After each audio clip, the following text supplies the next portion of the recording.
I'm going to show you a picture with some pens in it. Have a look at them, see what's the first thing that you notice, and just take a moment to write that down.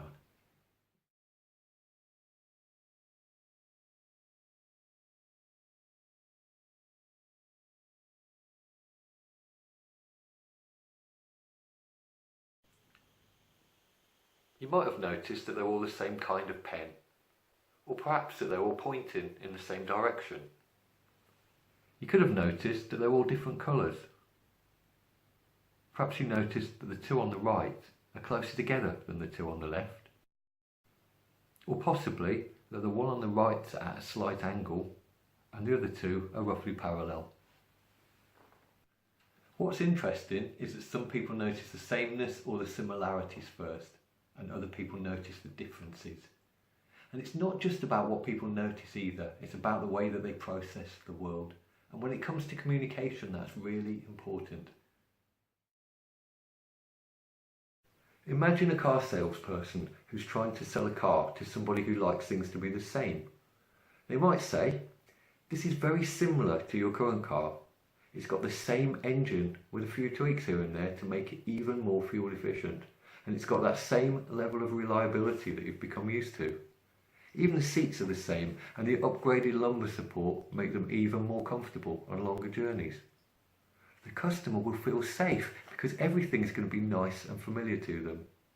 However, if the salesperson had said, "The brand new technology in this engine has got all the latest bells and whistles to give you a new level of fuel economy.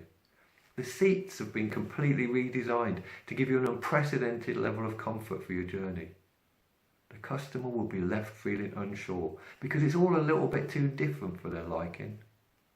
Whereas a person who likes differences would have been chomping at the bit with all this new stuff going on. If you match your communication style to another person's, you'll find that your message goes in. However, if you get it wrong, you'll find there'll be something about it that they don't like, even though they might not be able to put their finger on that. A really good example of the sameness and difference pattern is used in the old famous washing powder commercial. New and improved. Of course you can't get new and improved because that doesn't make sense. But people who like things to be different will hear the word new. And people who like things to be the same will hear the word improved, because it implies it's just like they've been using before, only better. Once you've learned to understand your own and other people's communication preferences, and you can match your style to theirs, you'll find that your message just goes in easier and faster and more often. Why don't you find yourself 3 pens and sit down with some of your team members or colleagues and find out what their preferences are. Do they notice the sameness or difference first?